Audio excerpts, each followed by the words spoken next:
Guys, M. Night Shyamalan is back. So Split is the new film by M. Night Shyamalan, as I just said, and it's about a character played by James McAvoy who has a lot of names because he has 23 different personalities, I think, and he kidnaps these three girls and they're trying to escape.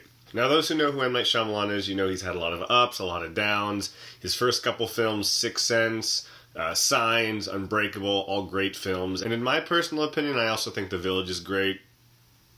If you think that's wrong, whatever. I happen to like it a lot. Then, as you know it, he had some not-so-good films. The Happening was terrible. Last Airbender sucks. And I never saw After Earth, but I've seen plenty of people's reviews on that, and I decided I didn't really want to see that. So I think most of the world kind of figured that M. Night's time in the sun was done. His couple films was just lucky. He didn't actually know what he was doing. But then he made The Visit, which was actually a decent film. It wasn't anything monumental. It wasn't anything crazy. But it was kind of him going back to his roots, which is kind of a low-key, low-budget, isolated, suspense, psychological thriller. And with Split, he does the exact same thing. So first, let me talk about James McAvoy. He gives the performance of his career in this film, I think. If this came out last year, I think he'd be up for an Oscar potentially. He was that good. But just, it's amazing because, you know, he has to play these 23 different personalities. And though you don't see all of them, you see quite a few of them. And they all stick out. You can tell when he's one versus when he's another. It's amazing. Also, the lead by Anya Taylor-Joy, I think that's her name. She plays the main girl who gets kidnapped. She was really great. She's a very interesting character in the sense that she's acting in a way that you don't typically think she would act in a hostage situation like that. As I was saying, like The Visit, I think this is M. Night returning to his roots. It's not a huge film. It's pretty isolated. A lot of it takes place in this underground place where the girls are kidnapped. And it's this really suspenseful thrill ride. You have scenes where James McAvoy is meeting with his psychiatrist. You have flashbacks to what Anya Taylor-Joy's character was like. Excuse me. What M. Night does in this film, and I think a couple other critics have said this, he trusts his audience to stick with him to the end because there are certain things that happen at the beginning of the film that you don't really know what's going on, but you have to wait till the end to really get the payoff. And I will say, guys, the ending to this film is awesome. And I mean that coming from someone who is an old-time M. Night fan. I love his old films. I love the twists he has. It's kind of an unconventional twist, and I'm not going to say anything right now. I am going to have a spoiler section at the end of this because I want to talk a bit about that, but I won't talk about that right now. All I'll say is it's a great ending. It's also very haunting. I'll admit, I think of all the M. Night movies I've watched, this made me feel the most uncomfortable just with the subject matter that it was dealing with. But at the end, they're not condoning it. They're just kind of painting a picture in a very haunting sense and something that goes on in the real world.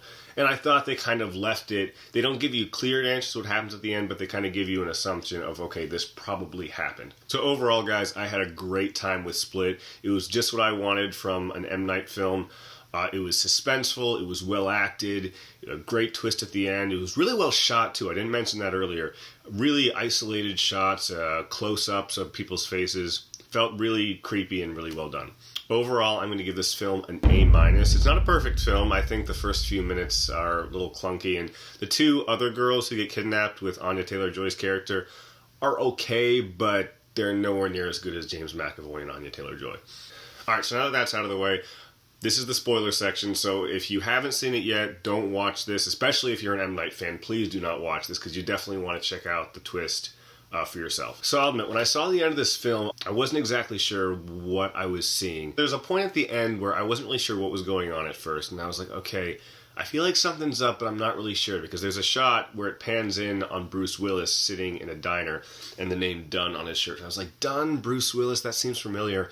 And at first I thought it might just be a cameo because he was in The Sixth Sense and in Unbreakable. But then as I was walking out of the theater with my friend, we both realized this takes place in the world of Unbreakable. So I'll admit, at first, when at the end of the film, James McAvoy, he has 23 different personalities, and there is one personality that is the Beast, and he changes into this, psychotic, crazy monster that can climb on walls and eats humans and does weird things.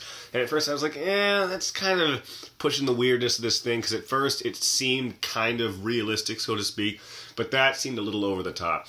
So at first I thought that was a little weird, but then at the end, when you find out that it's in the world of Unbreakable, which isn't technically in reality, because Unbreakable is a superhero story, I was like, this is awesome. I have to give huge props to M. Night Shyamalan for after, I don't remember exactly when Unbreakable came out, it's been at least over a decade at this point, to bring back a twist from one of his old films that happened over a decade ago. That's kind of risky, but it's really cool at the same time. I have read some articles that, M. Night has wanted to make sequels to Unbreakable because it is a superhero story in a way, but he just hasn't done it. And the reason I didn't get it at first is because I haven't seen Unbreakable in a long time. I think it's a good film, but I will definitely say that after seeing this, I want to go back and watch Unbreakable because the twist was so cool. So the fact that they're almost setting up this character as a supervillain to fight Bruce Willis's character from Unbreakable, that's just a really cool idea, and I thought that was brilliant. One thought I do have, though, is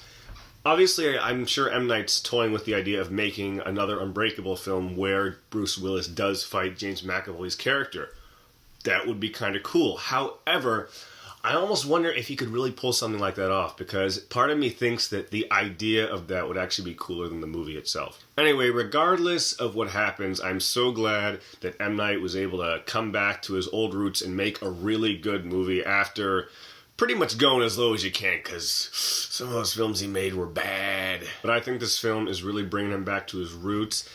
He's a good director. He had some flunks, and this has made me really excited to see what he will make in the future. I hope you enjoyed this video, and if you did, you can click down there to subscribe. Don't have a ton of videos there right now, but I got a few, and I hope to get some more out soon, and thanks for watching.